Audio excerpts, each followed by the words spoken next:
So Destiny's sitting down talking to her coach, but Destiny is in conflict. If y'all really listen at this really well, she's in conflict with this coach. By all means, she's gonna protect Martell to the end.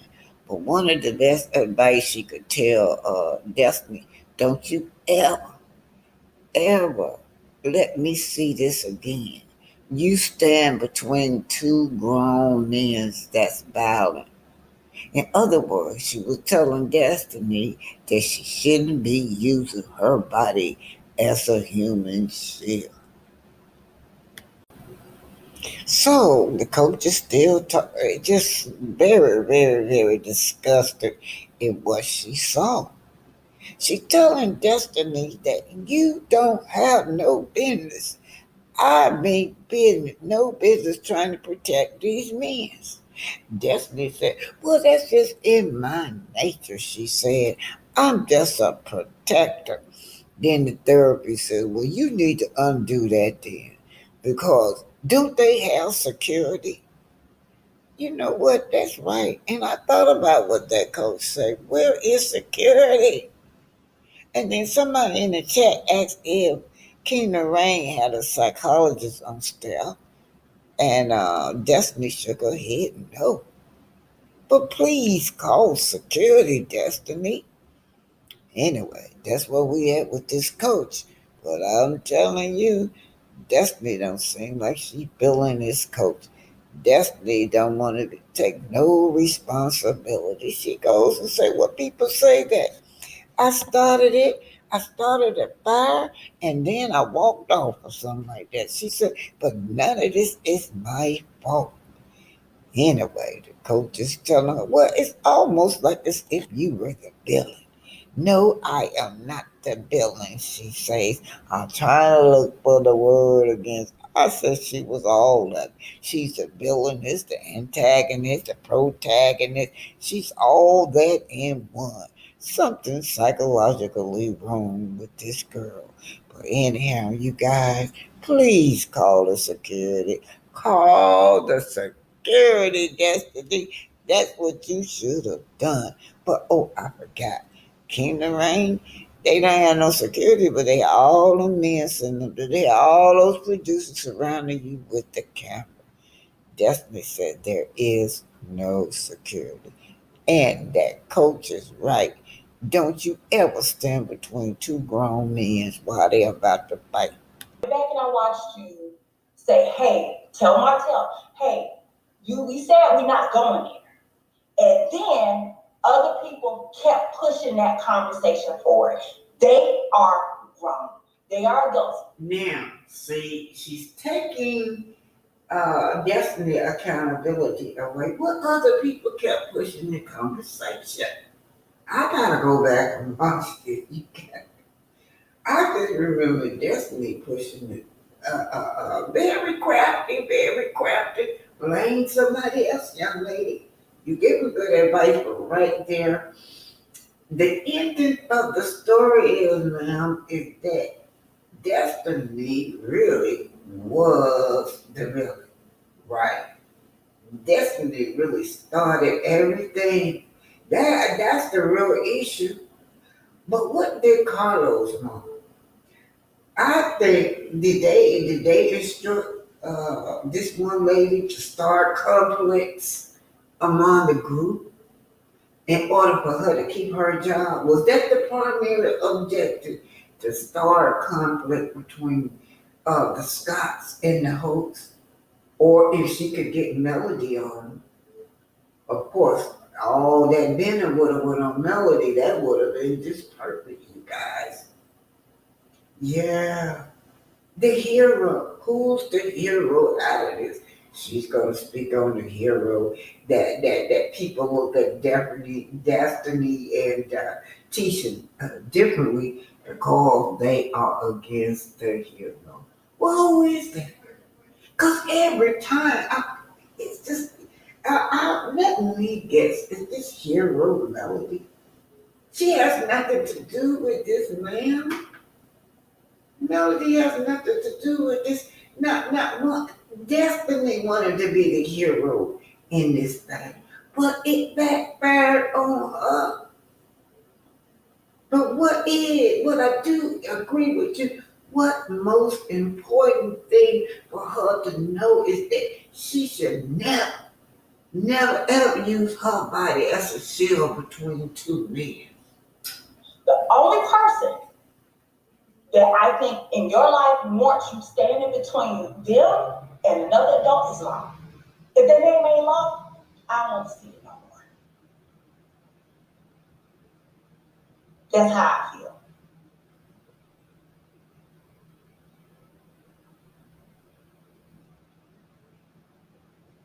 Yes, ma'am. And I didn't get a chance to really um, to watch the show, like because I said I was, traveling and stuff, and then I probably I'm kind of processing it myself, but I just, that's what I got for y'all tonight. I don't, the thing is going so far left. I have no words. It's not, I'm probably being too honest. It's not even entertaining. It's not entertaining, and I'm watching it dig even deeper. Where do people go from here? Where do you go? It was horrific. It was horrible. You're right, that was not entertaining. It was horrible, y'all. We talk about we talk about pure that we saw pure evilness there, y'all. We ain't gonna talk about the antagonist and the protagonist. They gonna throw all those words around. But I agree with this lady. What she said she saw was a villain. That's what she was made out of. Now, the Destiny is gonna disagree with her. Destiny is gonna say that she feels like the audience is making her the scapegoat. Let's keep listening. She's not. She's gonna be in conflict with this coach. And I know, people probably not might disagree, but it is what it is. I ain't got it tonight. I don't have it to be politically correct about this show tonight. It is what it is. I don't know where they're going to go from here. I don't see how things are salvageable. I think people are out here talking before they process stuff. And these people are responsible for themselves. They're responsible for themselves. As a matter of fact, where it's going now, I just think you don't have nothing to say about it. It's like no comment. Where it's headed now, no comment. And like I said, I don't have it in me to beat around the bush. Martell, he's taking some things further than what you can handle at this point. He needs to work through his stuff. I'm gonna tell you like I would just tell you for real. That's a person who needs to work through their stuff with their therapist. At this point, it's just how are things going with you and your therapist? You don't need to be talking to him about, well, you're gonna talk to such and such, and you're gonna talk to such and such and such. That ain't nothing to do. She got some. Oh, tell her, coach, tell her. There, girl, you got so much drama going on in your whole life that you don't want to tell your story, right? But Destiny sitting up there thinking, I really try to do my best. That's what she's thinking. That's her, in her mind, she really had a well-intentioned, but he's best friend. That's what she's saying. Her intention was very well, right? Here we go. Let what I mean handle it. That ain't none of your business. I just don't know where this is going. And it lacks all kinds of guidance. What? Where is this headed? It's not all on him either. It's not all on him. Here we go. Here we go. I told y'all she gonna be in conflict with this coach. Taking up with this man, y'all. That man is evil, Destiny. That man is evil. And in your own writing, in the writing in your head, oh, you can't see the evil that he's doing. Maybe because you're evil. Y'all know I call all these people on Love Marriage Huntsville vampire. They come to suck the life out of you. What did you really think you was gonna get out of this, Destiny? Trying to make a way. I'm doing the best I can do with this situation. That's what she feel like. That's not me taking up for him because we're friends. It's a lot of people playing parts in this. It's not on me. And I understand, listen, I understand everybody's frustration. I do. I understand, oh God, I'm trying not to speak too candidly. I'm still trying to be respectful of your job. But if if they've been dabbling in stuff in the past, if they've done that, and Marsau is coming out here and acting like the moral compass, I can understand why Martell is upset. Martell, you upset, but you're taking things too far. You out here, you don't have no breaks when it comes to Tisha, to women. That was a conversation y'all should have been having amongst yourselves. Tisha should have never been brought into it. Well, breaking the fourth wall, it was other women that were brought into it, and that didn't play out. So the reaction was wrong, absolutely wrong, and the counteraction was wrong. And I know everybody. So this man, ooh, y'all see how she takes up for him. This man is just an agent of chaos, like his ex says, y'all. He destroys everything. He was trying to take down everybody and destroy everybody sitting up there. Mainly teacher and Marsau. With his childlike pleasure. All of it was childlike. Everything that came out there now was childlike. That narrative was sort of mindless. Madness is what was going on. That's all I could describe it. It was madness, mindless madness. Honey, let me tell you something, Destiny. What was your motivation? What was your motivation in this? Because you not even listening at this girl, at this coach, trying to tell you to have self-preservation. You going back and taking up for Martell that's supposed to be about you. Martell action, you still trying to uphold his action.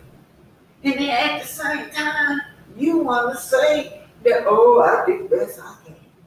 It's not really all Martell's fault.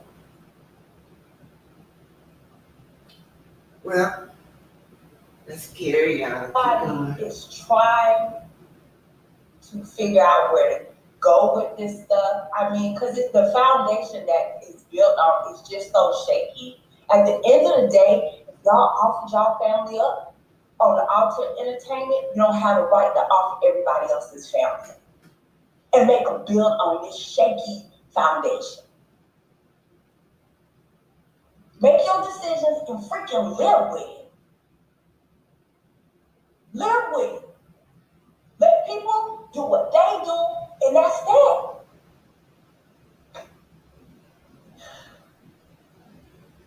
I'm irritated. I'm irritated. I do not know where this is going. and it just don't look like it's going anywhere good. I don't know how you salvage it. I understand everybody's part. So Destiny and Martell work well together, Coach. They work well together. Look, they reflect off of one another. They're one in the same, Coach. That's what you. I know you see her as your client, but these two people work well together because, like so many other great protagonists and antagonists team, they're the reflection of one another, and That's how Carlos put up all his story. You got the protagonist and the antagonist. You got the hero. That's what you got, right? Wow. Destiny. And somebody said they need to bring Dr. Francis back. Somebody. My hope is though with Dr. Francis is Watch how she bashed Dr. Francis. I don't agree with this. I never, another professional would never do that, y'all. Y'all, I am a nurse and Kimmy is a nurse also. I disagree with Kimmy, but y'all have never ever heard me attack her profession. He's not qualified because he knows the people on the cast. I guess she wants the job.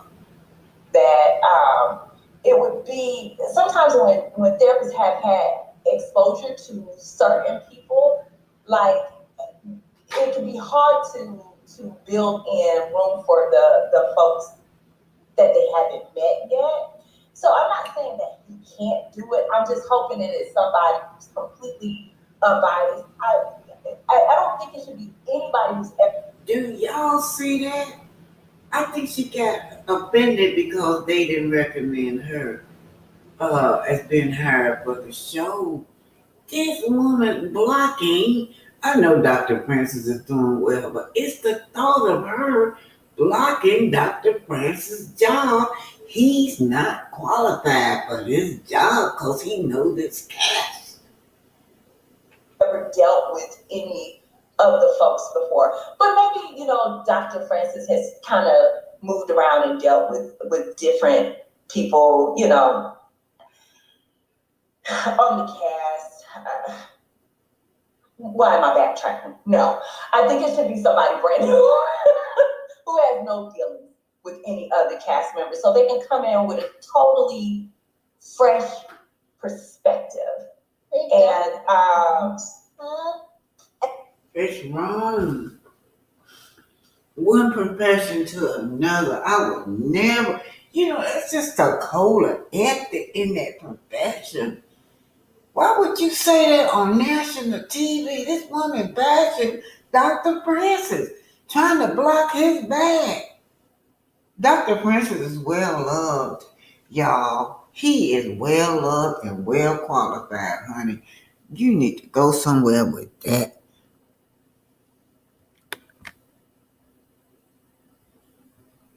Down this road plenty of time with Marsau and this man right here. Don't forget at McDonald, they always threw hands at McDonald, right?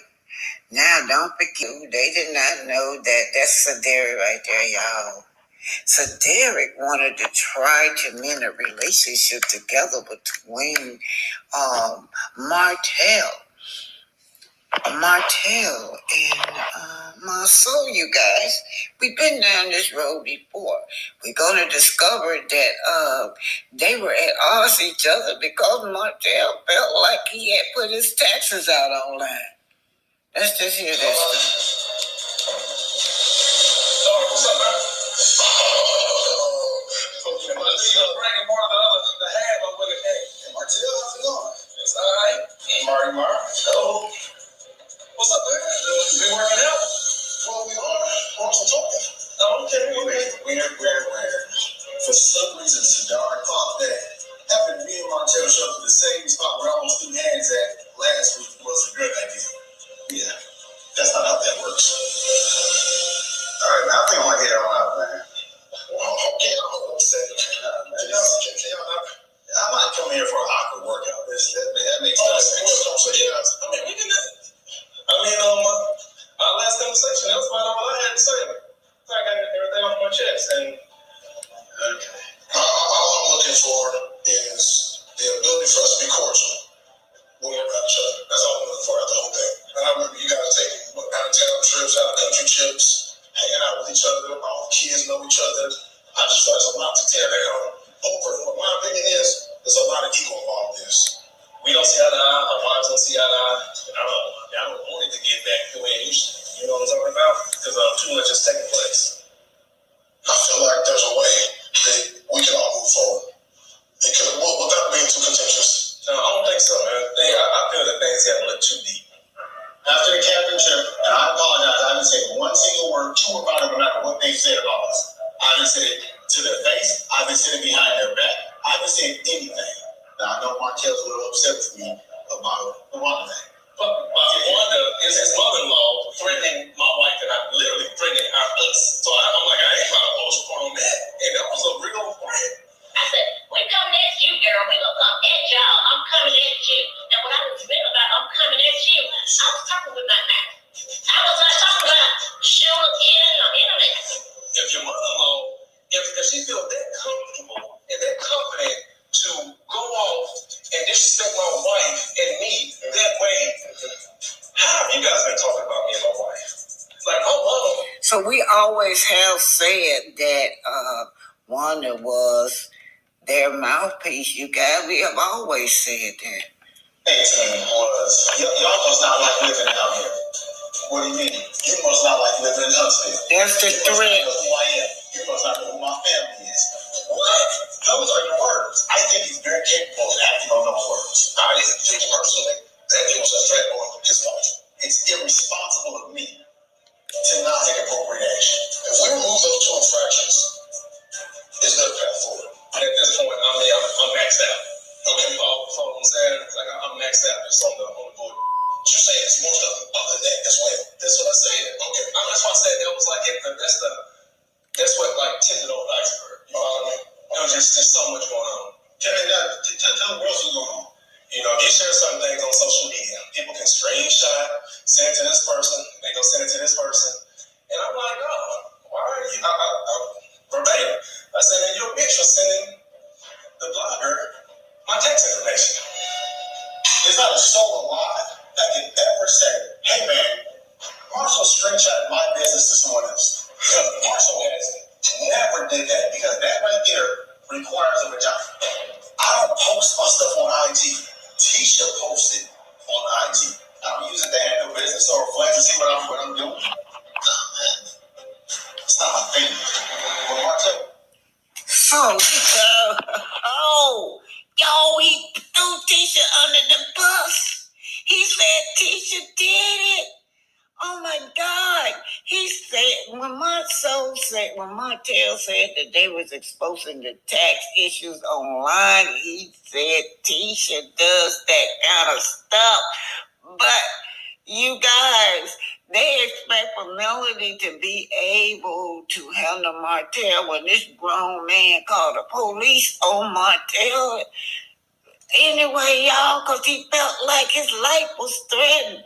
We've been down this road before with these two. So we've been down this road plenty.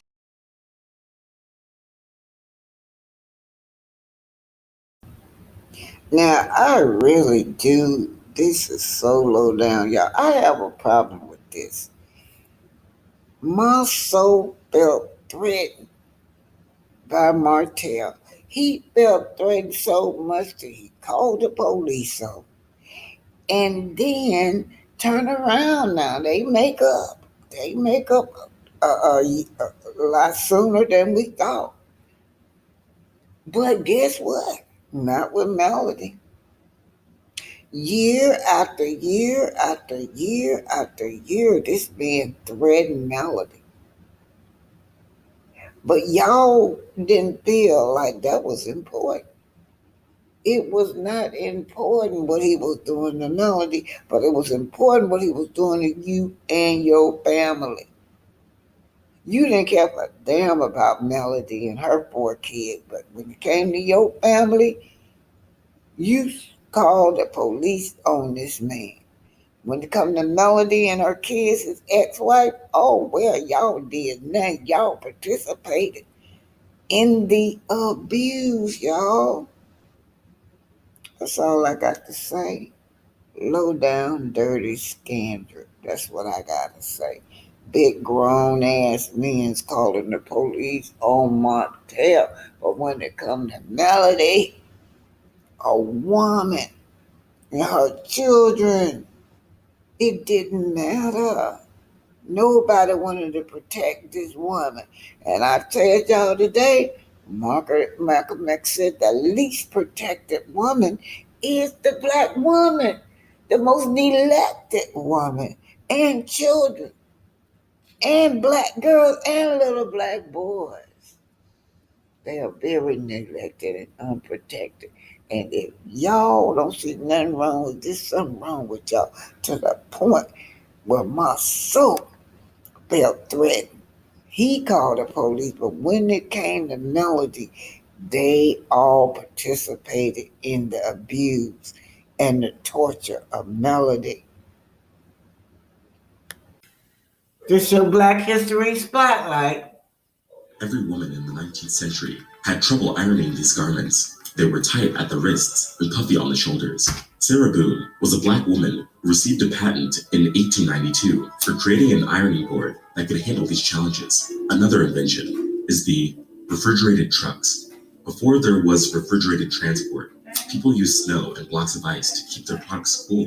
In the 1800s, ice harvesting was a common practice. Ice blocks and salt were used for food storage, preservation, and food transportation, but it wasn't a reliable or safe option for long-distance travel. Frederick Jones revolutionized the industry. He invented the very first system for mobile refrigeration. Jones and Joseph Numero, a local merchant, founded Thermo King Corporation. When his boss asked him to figure out a way to keep food from spoiling during overland transportation, Fred Jones went to work. What he came up with was the world's first system for refrigerated transportation. It's time for us to unlearn all the BS they taught us and learn who we truly are. That's exactly why we made our new Hidden History Workbook. It's a free workbook designed for those that want to wake up and go deeper than the whitewashed version of our history. This will only be available for a limited time. Click the link in our description to grab yours now for free. A company that produced mobile refrigeration devices, it soon became an international corporation. Jones was the first black person in America to receive the National Medal of Technology.